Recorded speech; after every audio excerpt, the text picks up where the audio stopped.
Mari kita berdoa.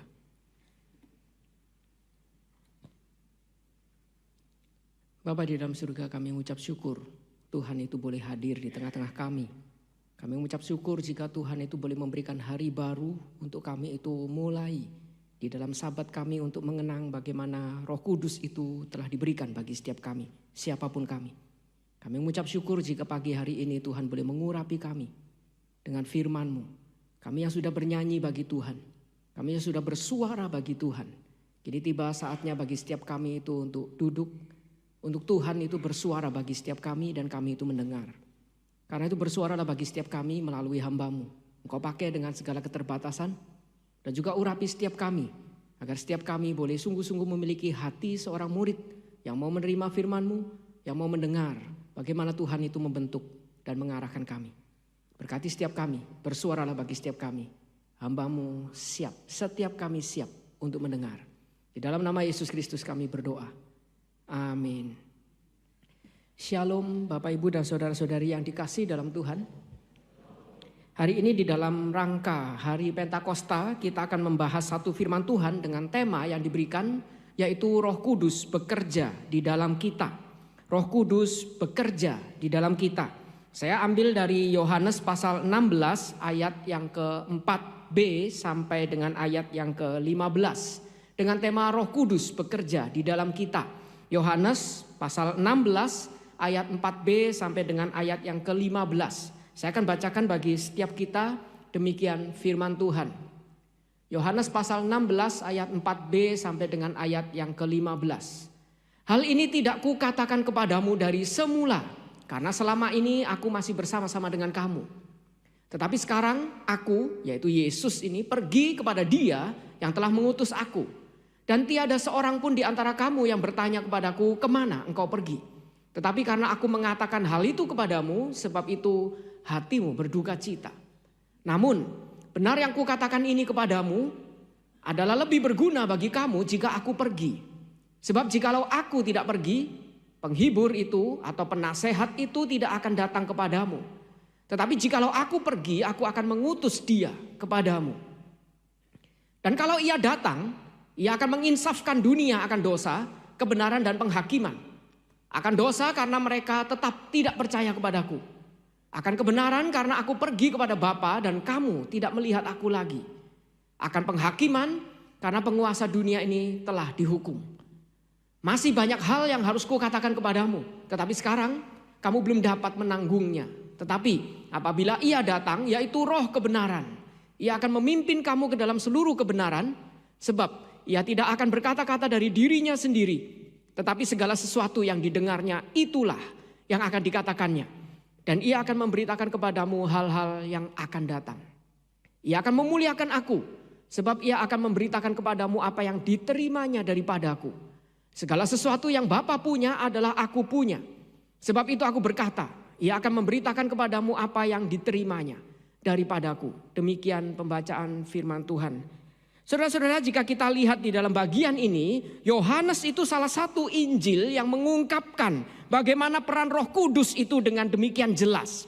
Jadi selain kita melihat di dalam kisah para rasul, di mana Pentakosta itu Roh Kudus akhirnya turun, Roh Kudus yang dijanjikan itu akhirnya diberikan, kita bisa melihat di dalam bagian Injil, di dalam bagian Alkitab yang lain, salah satunya di dalam Injil Yohanes, peran Roh Kudus itu dengan demikian jelas itu dijabarkan oleh Yohanes. Dan salah satunya melalui apa yang tadi baru kita baca, yaitu ketika Yesus masih ada di tengah-tengah para murid, Yesus itu menjelaskan bagaimana peran Roh Kudus sehingga Roh Kudus itu bisa bekerja di dalam kita. Dan bagaimana Roh Kudus itu bekerja di dalam kita, Yohanes itu membuka dengan bagian pertama, Roh Kudus bekerja di dalam kita. Karena itu Roh Kudus itu perlu diberikan. Dia datang dan diam di dalam kita. Roh Kudus yang dijanjikan itu sekarang akan diberikan dan diam kepada mereka semua, termasuk setiap kita. Roh Kudus bisa bekerja di dalam kita karena Dia diberikan. Dia datang dan Dia itu tinggal, diam di dalam kita. Karena itu Dia bisa bekerja di dalam kita. Kita melihat di dalam bagian ini karena itu Yesus itu mengatakan, hal ini tidak kukatakan kepadamu dari semula. Karena selama ini aku masih bersama-sama dengan kamu. Berarti dengan kata lain seolah-olah Yesus itu ingin mengatakan ada beberapa tahapan memang rencana Tuhan itu bekerja di dalam kita. Selama ini aku belum berkata-kata karena Yesus Tuhan itu masih bersama-sama dengan kita. Tetapi sekarang sesaat lagi itu Yesus akan disalib. Dia akan pergi meninggalkan kita dan dia itu akan kembali naik ke surga setelah bangkit itu. Lalu kembali kepada Allah yang mengutus dia. Dan tiada seorang pun di antara kamu yang bertanya kepadaku, kemana engkau pergi? Tetapi karena aku mengatakan hal itu kepadamu, sebab itu hatimu berduka cita.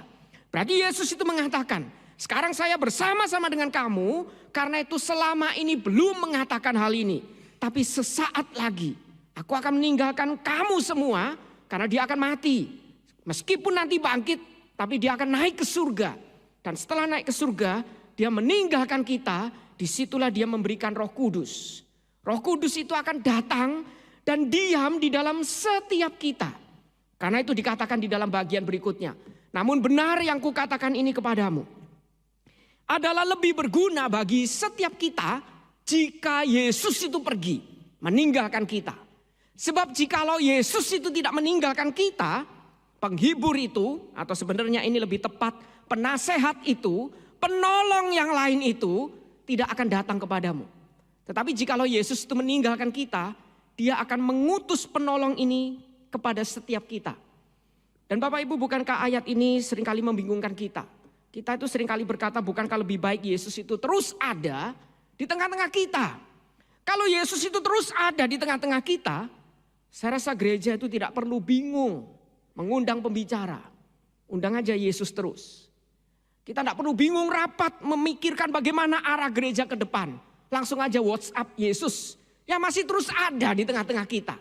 Tanya pendapat dia, bagaimana dia itu kemudian akan langsung memberi ketegasan kepada gereja. Terutama beberapa gereja yang sudah mulai menyimpang, mengkompromikan kebenaran.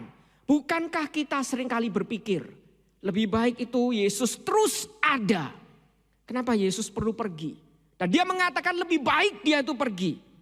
Dan bukankah kita itu bertanya, berarti sebelum dia pergi, tidak ada Roh Kudus dong? Sebelum hari Pentakosta yang dicatat di dalam Kisah Rasul, adakah Roh Kudus? Kita itu akan bertanya di dalam dua pertanyaan ini. Apakah sebelum Yesus pergi, belum ada Roh Kudus? Bukankah Roh Kudus itu pribadi Allah? Apakah belum ada sebelum Yesus itu pergi, lalu memberikan penolong yang lain itu? Dan bukankah lebih berguna bagi setiap kita, Yesus itu ada di tengah-tengah kita. Sehingga kita itu terus dibimbing, sampai kita bertemu muka dengan Allah Bapa. Tidak perlu lagi hamba Tuhan yang kadang-kadang tidak setia dengan firman Tuhan. Tidak perlu lagi dibingungkan oleh hamba Tuhan yang sudah bergerak menjadi YouTuber. Yang membingungkan hanya karena ingin menggait banyak sekali follower sehingga mengkompromikan kebenaran. Bukankah lebih berguna Yesus itu tetap terus ada di tengah-tengah kita? Kita tidak perlu lagi bingung kemana arah gereja, apa tema gereja tahunan. Kita nggak perlu bingung lagi siapa yang khotbah setiap minggu. Yesus terus ada, bukankah itu lebih baik? Tapi Yesus itu berkata lebih baik lagi jika dia itu meninggalkan kita lalu mengirim Roh Kudus. Berarti bukan Yesus itu ada di tengah-tengah kita tidak baik. Baik, sangat baik. Tapi belum cukup, tidak lengkap, ada yang lebih baik lagi. Karena itu kita melihat di dalam perjalanan Alkitab, kita melihat di dalam bagian pertama.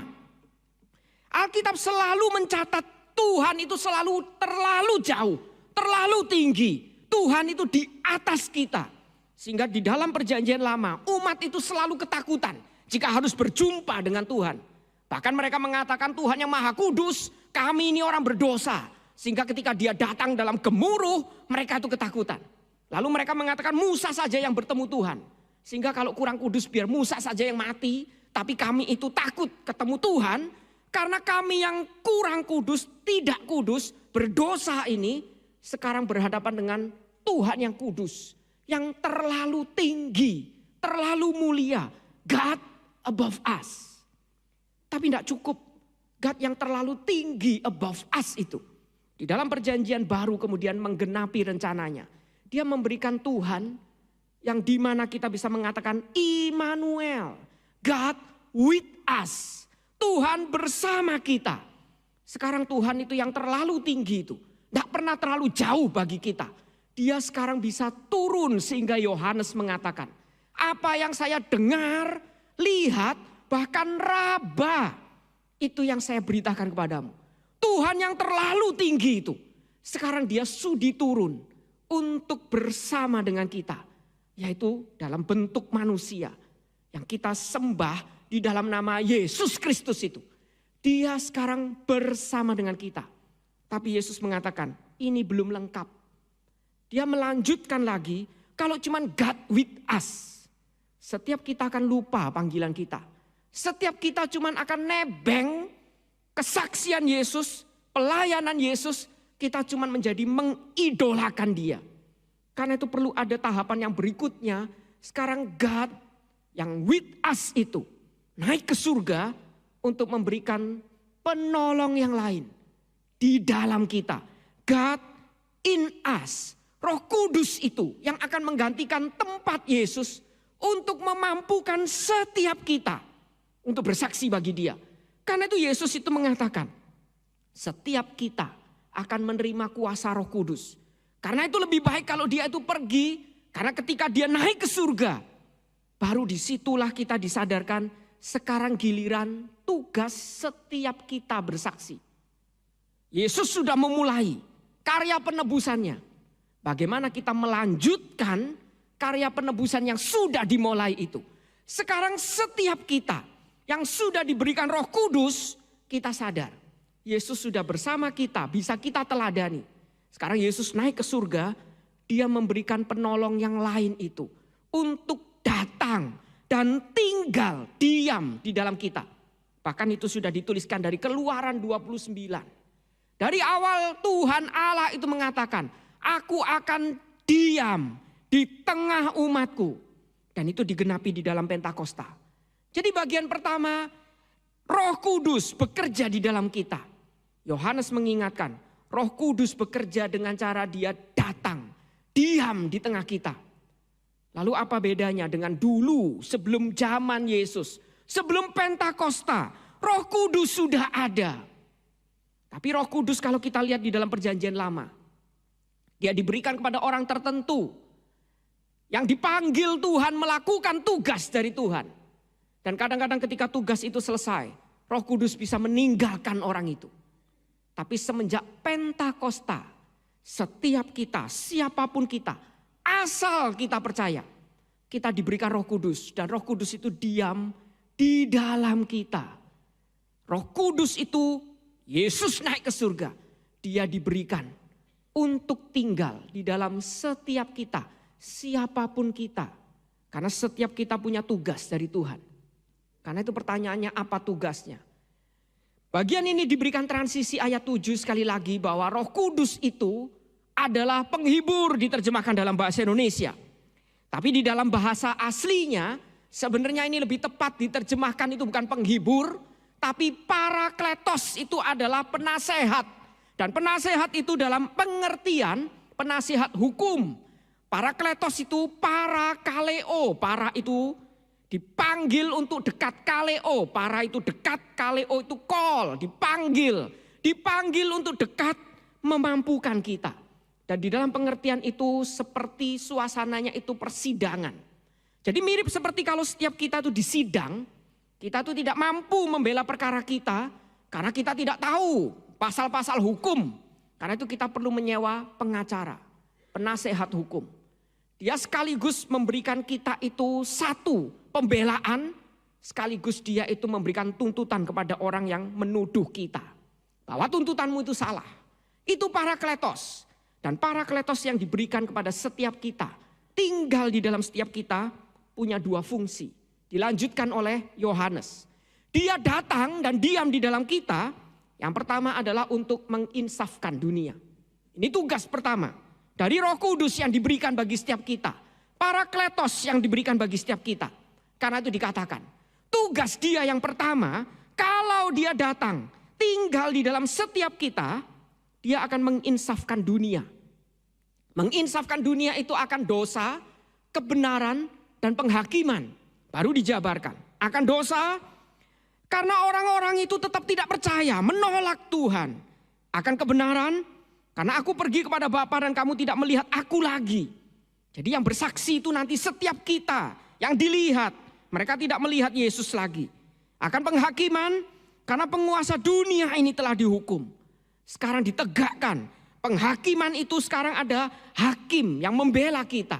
Ini fungsi Roh Kudus yang pertama. Bapak, Ibu, Saudara-saudara, kalau kita melihat di dalam fungsi pertama, kita bisa mengerti bahwa setiap kita bisa ada di tempat ini. Percaya itu pekerjaan Roh Kudus. Dia datang untuk menginsafkan dunia yang menolak dia. Setiap kita adalah orang yang menolak dia. Tidak ada satu orang pun yang mencari Tuhan. Itu kata Alkitab. Setiap kita tidak percaya, menolak dia. Tapi Roh Kudus itu datang, memampukan kita dituduh, dihakimi. Sehingga kita bisa mengerti akan dosa, kebenaran, penghakiman. Sehingga setiap orang yang menolak, mereka akan tahu bahwa penolakan mereka itu salah. Dan setiap kita yang percaya, kita akan tahu percaya itu bukan karena kita yang mampu percaya. Tapi karena Roh Kudus yang bekerja di dalam kita. Roh Kudus yang sudah diberikan bagi setiap kita. Dia datang, dia tinggal di dalam kita. Itu fungsi Roh Kudus. Itu bagian pertama. Dia akan menginsafkan dunia yang menolak Tuhan. Dunia yang tidak percaya. Tuhan akan insafkan melalui Roh Kudus yang ada di dalam kita. Karena itu kita bisa katakan di dalam tugas yang pertama. Dia melakukan fungsinya sebagai penuntut umum. Dan sebagai penuntut umum, Parakletos ini tugasnya adalah menginsafkan dunia yang menolak dan tidak percaya kepada Yesus. Karena itu Bapak Ibu, jika kita itu penginjilan, kita ditolak, jangan takut. Ada Roh Kudus yang akan memampukan kita. Yang mereka tolak itu adalah Tuhan itu sendiri. Saya pernah penginjilan ke satu pedalaman kecil, di mana kita itu dikirim oleh gereja di sana. Dan ketika kita sampai di sana itu karena itu pedalaman, mobil aja cuma bisa turun sampai di bawah, lalu kita harus naik ke atas itu setengah jam perjalanan, naik motor, di mana kita tuh melewati jurang, kanan kiri itu jurang. Mereka tuh ahli sekali naik motor, sampai melewati cuma sebatang pohon, mereka tuh bisa melewati itu. Dan kita tuh ketakutan. Dari awal mission trip itu sudah diperingatkan. Yang boleh ikut itu cuma anak-anak muda. Karena medannya berat seperti itu. Dan anak-anak muda ini merasa umurnya panjang. Jadi mereka takut mati. Mereka itu di situ melihat medannya seperti itu. Mereka itu naik motor takut semua. Lalu mereka mengatakan pada saya, kok kalau kita mati gimana? Saya cuma bilang, saya percaya. Kita jauh-jauh di sini ngabisin uang gereja bukan untuk mati. Tapi untuk penginjilan di sana. Makanya kamu benar-benar doa saja. Akhirnya kita sepanjang perjalanan nyanyi, trust and obey. Karena sekali miring dikit, mati kita masuk ke jurang. Kanan kiri itu jurang. Begitu sampai di atas setengah jam naik motor liku-liku kanan kiri jurang. Sampai di atas itu penduduknya cuma bilang sama saya. Kita itu kalau gak suka sama kalian, kita tinggal bunuh kalian. Lempar ke jurang, gak ada yang tahu. Gak ada polisi bisa ke sini. Helikopter pun gak bisa naik sampai setinggi ini. Kita tinggal bunuh kalian, lempar, membusuk, tidak ada yang tahu. Sudah jauh-jauh naik motor untuk menginsafkan dunia yang ada ditolak, yang ada dihakimi oleh mereka. Tapi jangan khawatir, ditolak, mereka menolak Tuhan. Lakukan tugas kita. Akhirnya di situ saya tetap menginjili mereka, meskipun deg-degan, dibunuh atau enggak. Tapi tadi baru mengatakan sama mereka, saya percaya. Jauh-jauh datang menghabiskan uang tiket. Dari gereja, saya percaya bukan untuk mati. Bukan untuk pindah lokasi dari Jakarta menuju ke tempat pedalaman sana untuk mati. Tapi untuk Tuhan. Kita coba nginjilin. Lalu malam itu didatengin kepala suku. Kepala suku itu mengatakan pada saya, mau apa kamu datang ke sini? Kamu mau kristenisasi kami ya? Gak perlu dikristenisasi kami. Kalau kami mau percaya biar kami yang percaya. Gak perlu kamu datang. Kristenisasi kami. Kita mau jawab apa? Tapi saya percaya Roh Kudus sudah diberikan kepada setiap kita. Untuk menginsafkan dunia. Dia menuduh kita, biarkan. Dia menolak Tuhan. Karena itu saya cuma jawab sama dia, siapa yang mau nginjilin kamu? Siapa yang mau kristenisasi kamu? Lalu dia kaget. Kalau gitu kamu datang sini mau apa? Saya datang sini mau mengasihi kamu. Kamu mau terima, terima kasih. Tidak mau terima, saya tetap kasih kamu. Izinkan saya kasihi kamu, setelah itu saya pulang. Percaya Tuhan atau enggak urusanmu. Karena saya percaya, kamu pengen jadi Kristen, Tuhan enggak mau kamu mengemis-ngemis sama Tuhan, Tuhan enggak akan jadikan kamu umatnya. Siapa bilang dengan gampang kristenisasi? Kita bisa Kristen itu karena Tuhan yang menginsafkan kita, yang terus menolak dia. Jadi kalau Tuhan mau kamu, biar Tuhan sendiri yang panggil kamu. Tugas saya datang untuk kasihi kamu. Akhirnya dia diem, dia pikir baru kali ini ketemu hamba Tuhan, kesambar petir mungkin. Jadi gila. Lalu dia bilang, oh kalau gitu oke, gini ya saya jelaskan. Saya itu kepala suku. Kalau saya jadi Kristen saya mau jadi apa? Saya tidak punya penghasilan lagi. Tapi saya jamin selama kamu di sini, semua penduduk desa harus ikut acaramu. Bapak Ibu, Tuhan akhirnya bukakan. Menginsafkan dunia akan dosa karena dunia itu menolak, tidak percaya kepada Tuhan. Tapi bukan berarti dia menolak lalu kita takut untuk pergi. Berarti dia menolak, kita tidak mampu untuk diutus. Tuhan sendiri yang akan memampukan dia percaya seperti setiap kita. Karena itu Yohanes melanjutkan tugas dari Roh Kudus itu berikutnya. Bukan cuma menginsafkan dunia.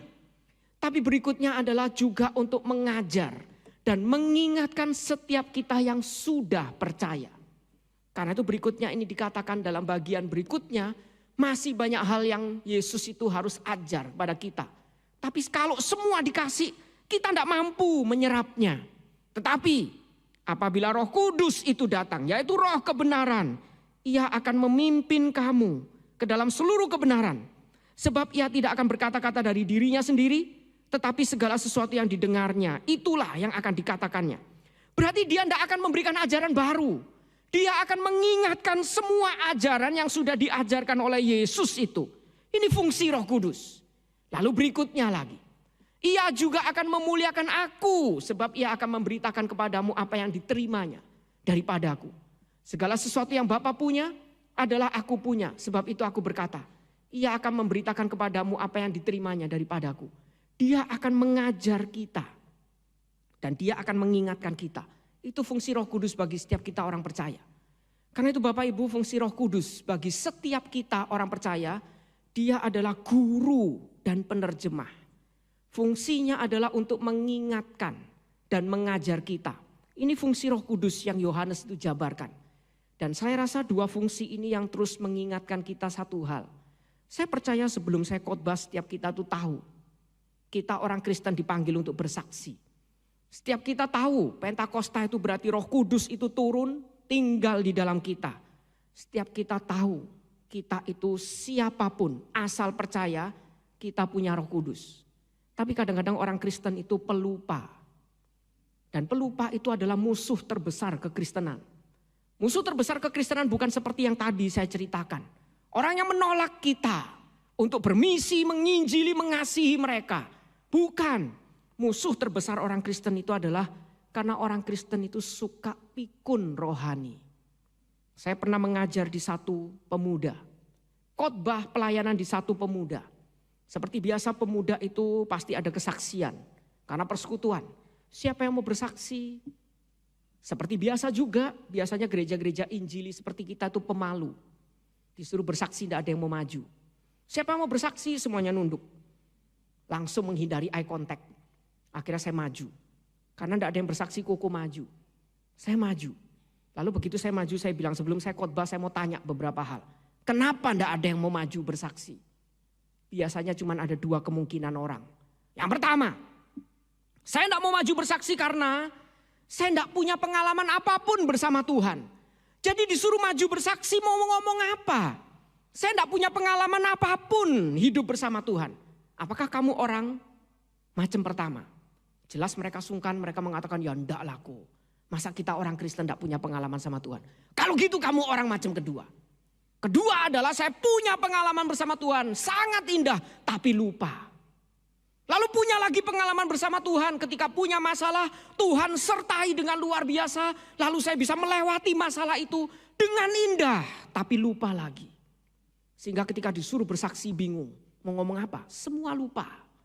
Sehingga ketika disuruh bersaksi, kita tidak lagi bisa mengingat apapun pekerjaan Tuhan dalam hidup kita. Sehingga kita tidak lagi berani hidup bagi Tuhan. Karena kita lupa. Sudah sampai detik ini Tuhan selalu sertai. Tapi sampai detik ini kita lupakan terus. Itu yang sering kali terjadi. Setelah saya bicara seperti itu, apakah kamu orang macam kedua? Langsung pada angkat tangan, saya deh bersaksi.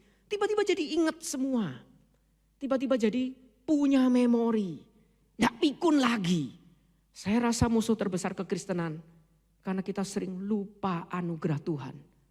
Lupa Tuhan sudah sertai kita sejauh ini. Lupa Tuhan itu terus memampukan kita. Karena itu Yohanes mengingatkan untuk kita yang percaya. Kita itu ada tugas yang Tuhan itu berikan untuk kita bersaksi. Karena itu Roh Kudus itu tinggal bekerja di dalam kita. Dia nanti yang akan memampukan kita. Dia nanti yang akan mengajar kita. Sehingga jangan takut kalau kita itu misal dipanggil untuk nginjili orang lain. Tuhan yang akan mampukan kita untuk berkata-kata. Tuhan yang akan mengingatkan kita untuk kita itu bisa menjawab. Saya pernah nginjilin satu orang lalu dikeroyok. Mereka itu keroyok saya lalu mereka mengatakan, orang Kristen mau nginjili kami buat apa? Moral kami lebih baik. Tuh lihat Alkitabmu. Jangankan marah, bunuh pun boleh. Tuh lihat bangsa Kanaan ditumpas habis. Dan itu pesan dari Tuhan. Tuh agamamu. Dan kamu minta kami percaya. Moral kami lebih baik. Kamu jangankan marah, bunuh pun boleh. Kami jangankan bunuh, marah pun tidak boleh. Kami marah tidak boleh. Tapi orang Kristen coba lihat, pemarah. Dan saat itu saya itu berprofesi sebagai guru. Dan saya itu guru yang galak. Karena saya kalau nggak marah di kelas, mereka itu suka memboikot kelas saya. Saya kalau masuk kelas itu, meja guru itu dikuasain mereka. Mereka main basket di situ. Saya berdiri lama, nggak dibiarin duduk. Lalu saya pukul papan, brak, mereka ketawa. Loh kita nih kalau nggak galak, nggak bisa ngajar sama mereka. Saya marah, mereka marahin balik. Orang Kristen pemarah. Tuh Kristen, jangankan marah. Bunuh pun boleh. Kami jangankan bunuh, marah pun tidak boleh. Jadi seharusnya bukan kami yang pindah, kamu yang pindah. Bapak Ibu jangan takut kalau dilawan seperti itu. Roh Kudus akan mengajar, mengingatkan kita. Saya cuma teringat ayat yang mungkin waktu itu saya lupa angkanya. Tapi saya ingat di Yakobus itu dituliskan. Marah itu bukan tidak boleh. Saya bilang sama mereka, jadi tidak boleh ya marah. Tidak boleh. Kalau gitu saya kasih contoh. Suatu saat kamu punya anak. Anakmu pulang-pulang lalu bilang, Ma saya baru rampok tetangga. Kamu marah enggak? Apakah kamu bilang marah enggak boleh? Marah enggak boleh. Pinter nak, minum susu, cuci kaki, cuci muka, tidur. Besok orang lain dirampok lagi. Jadi marah boleh atau enggak? Lalu dia bilang, iya ya marah boleh dong. Kalau gitu menurut orang Kristen marah itu seperti apa? Roh Kudus akan mengajar kita dan mengingatkan kita. Saya cuma bilang Yakobus ada ditulis. Cepat-cepat dengar, lambat-lambat bicara, lebih lambat marah. Marah boleh, yang tidak boleh ngubah urutannya. Dengar dulu, baru tegur. Tidak bisa ditegur, marahin. Tidak bisa marahin pelintir, ya enggak?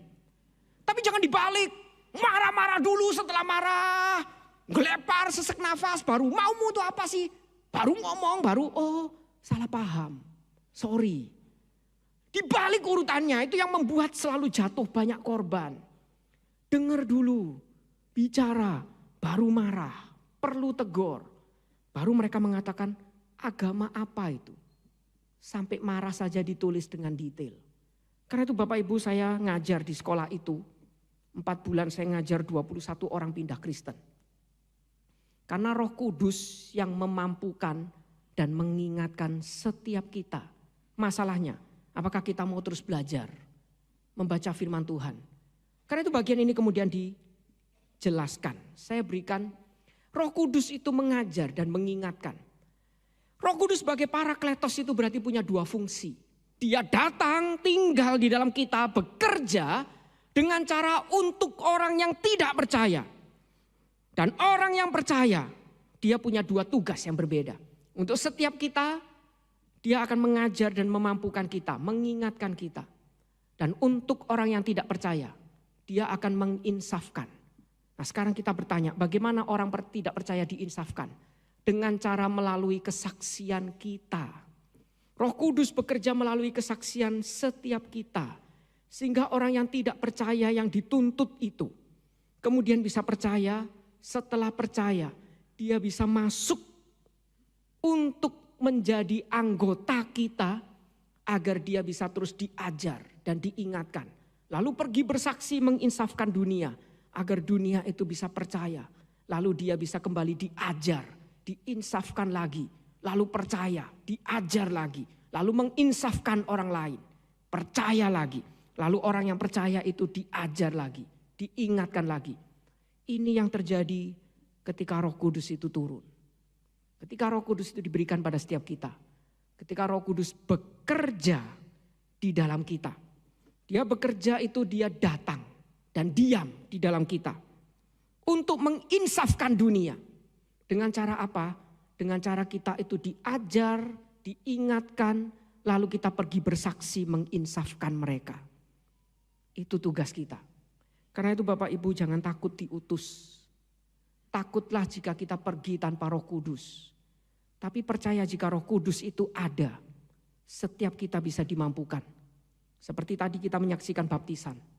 Baptisan itu bukan sekedar baptisan upacara yang dilakukan wajib di gereja. Baptisan itu mengingatkan setiap kita yang tadi dipajang itu. Hari ini kita mengaku percaya.